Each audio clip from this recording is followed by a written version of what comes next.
that you cannot give up the opportunity of being the chief guest at what is the gold standard of MUNs in Pakistan. So Shazia Habib Sahiba, a big applause to you for putting it all together. This is quite a feat, I have to say. And Turab, Honorable Principal Turab Saab, forgot to mention that my first climb was with him as a professor at LUMS when I was the mayor's student at LUMS. So, in some ways, he's taught me also a lot. So 5 to 10 minutes or 10 to 12 minutes, what do I talk about? I could talk about what should you do in life, and no one can guide you as to what life is going to bring to you and what you will do. Which one of you or which part of you will stand up when life throws challenges at you? And a very good writer who was writing a book on Henry Kissinger once told me that when you write a biography on somebody like that, you realize that none of us fit very neatly into any boxes of language that we like to ascribe to ourselves. So when you say, oh, he is very, very brave, or she is very, very, not so brave, and that person is talented, it's that when life throws you a challenge, what part of you shows up, and that in some ways makes you who you are. I thought perhaps in what is happening in the world, and those of us who followed, how many of you follow what's happening in the world? Read the newspaper, Twitter, Time magazine, Economist, raise of hands. Okay. How many of you actively is reading a book, a paper version of a book right now? Oh, that's pretty impressive. Okay. I would strongly recommend that because I think our brains have now been attuned to the real format of going in snippets of seconds, and that's why our cognitive thinking in some ways is being damaged by that. As a long-term reader of books and of Foreign Affairs magazine and Economist, etc., I can tell you that even if some of us, including myself, are quite not bright, just by reading and knowing what's happening in the world and seeing everybody else's versions of it, it really does teach you a lot. So as someone who's practiced diplomacy at some level or the other and pretty much represented third world country, as we like to call, countries like Pakistan, for the last 2 decades, if somebody would have told me that we would be sitting in the world that we're sitting in today, I would have said, please come up with a better fiction. This is too dramatic to pass on as good fiction. And why do I say that? There was a time when I entered the multilateral, diplomacy world where the fight was whether we are going to go through the rules-based order that the Western countries and the Western hemispheres would always talk about, or the international law-based order. And some of you might think, what is the difference between the two? To a diplomat, there's a lot of difference between the two. Because rules-based are basically rules which are made by normative functioning, by what you do. So for instance, if you were to strike Iraq without Security Council approval, you have in some ways created a precedent. And tomorrow you will strike Libya also without Security Council approval. And then you will perhaps strike Iran without Security Council approval. And all of this time, a pretty little thing called Security Council would be functioning and vetoing and using its powers. So what is international law-based order? International law-based order is that anything which passes as international law, which has been signed on to by 193 countries or so in the General Assembly, becomes international law. And all countries, considering themselves to be sovereign, must abide equally by that.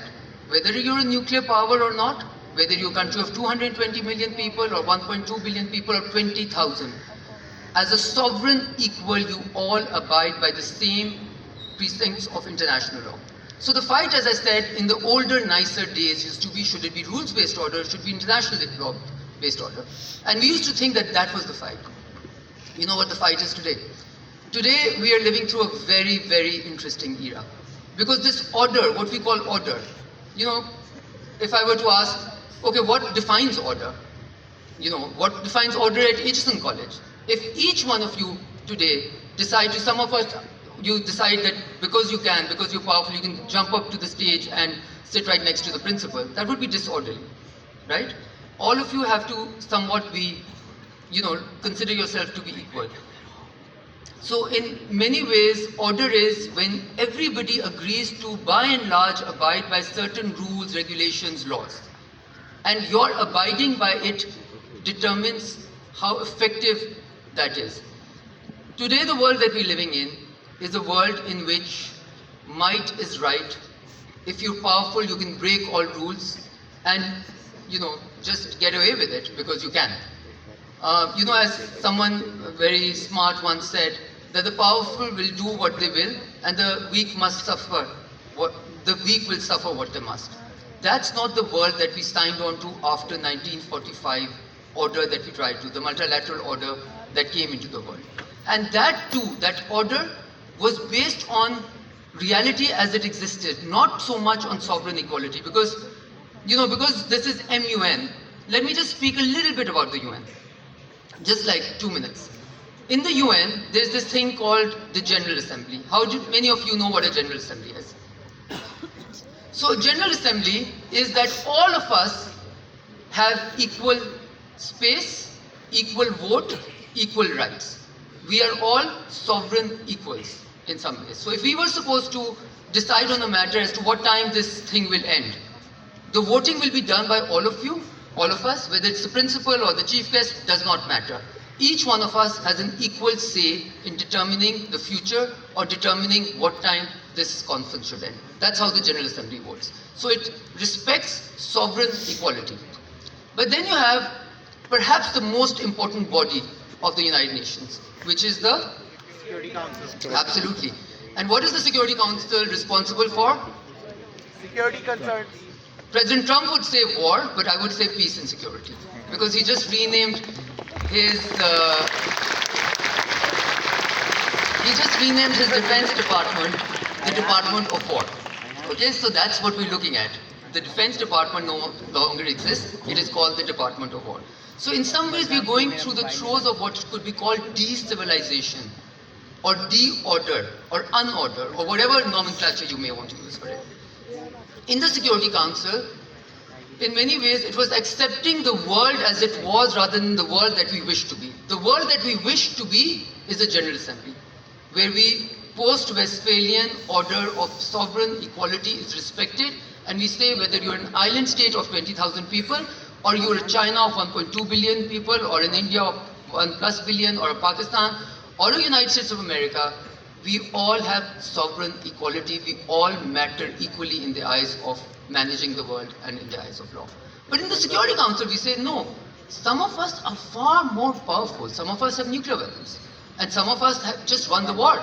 The Second World War was won by 5 ally states, and those ally states then get the right to say no to anything which may or may not be good for the world, because they are powerful. You are recognizing the fact that some of us are more powerful than others.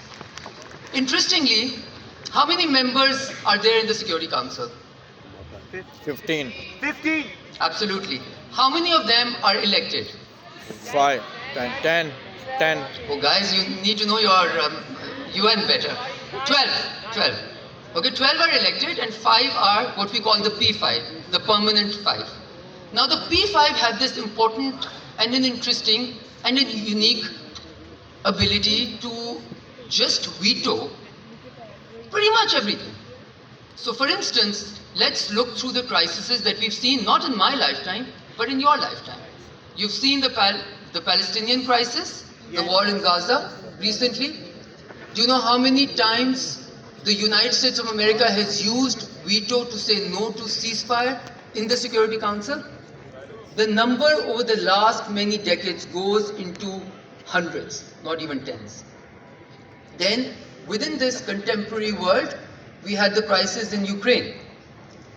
Russia also happens to have, a permanent member state. And every time there was pleas for ceasefire or trying to solve the problem, guess which country ended up using its veto? So currently, instead of bringing in order, the P5 are in some ways bringing a lot of disorder by abusing what you may call their veto power. Now, interestingly, the world that we live in today has become even more interesting because the P5 countries have been overtaken by countries which are now perhaps richer, more powerful, and have exactly the same tools that they do, but are not in the Security Council as permanent members. So in many ways, when we say, oh, the UN is not working, excuse the language, but that's crap. Because what is the UN? The UN is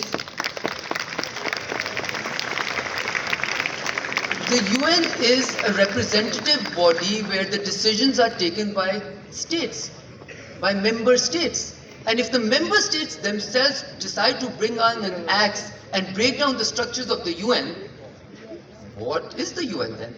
The Secretary General has absolutely no power to be able to do anything. He can just say the right things, as Antonio Guterres continues to do. So how many of you know what the Board of Peace is? Yes, so President Trump came up with a suggestion that the Board of Peace, which was initially presented as a possibility to solve the Gaza crisis and to rebuild Gaza, will now perhaps be an alternate UN. Okay, in some countries, including your own, has said yes to it, and many countries are saying thanks but no thanks. And then poor Antonio Guterres goes to his Twitter feeds and tweets about it and says that the Security Council is the primary organization or the body which can say yes or no to war, which is responsible for peace and security. No other body has been authorized. But guess what? Nobody's looking for authorizations anymore. So the world that we're living in is one in which the reality on the ground has changed dramatically. One country which had hegemonic power for the longest time, and we were living through what we call the unipolar world order post the Cold War, is now feeling threatened by emerging countries who are becoming economically perhaps more powerful and want to undo the world that we knew and go for what they call de-risking themselves and make colony states out of and ask all of these countries to choose between China and US, etc. And the world is saying no to that. The world is saying we are far too connected, to disconnect suddenly. And what you're seeing is the fight between not a contest for global leadership, because if there were countries which are contesting global leadership, then leadership would require the common goods to be answered. And what is the biggest threat to us right now? As humanity, as planet, as the world, as a member state, perhaps no bigger threat than climate change. Perhaps no bigger threat than managing the rules around artificial intelligence. Perhaps no bigger threat than preparing for the next pandemic. You guys are a generation which has lived through the COVID pandemic. How many of you could have thought that we would live in a world where we would have airports, airplanes, highways, motorways, and none of us would be able to use all of those resources that we built? This is the risk. So if we want to de-risk the world, we need rules to be made and sovereign equality principle to be used to allow us to comply with those rules. So I think I have spoken quite a bit, but I just want to leave you with the sense of the world is what we make it to be. So when they say the UN is dead, the UN is broken, it's not the UN. It's the member states which make the UN, which are insisting or wanting to break it. And I want to leave you with this one last thought. Because there's a lot of talk about alternate models. Alternate governance structures would come.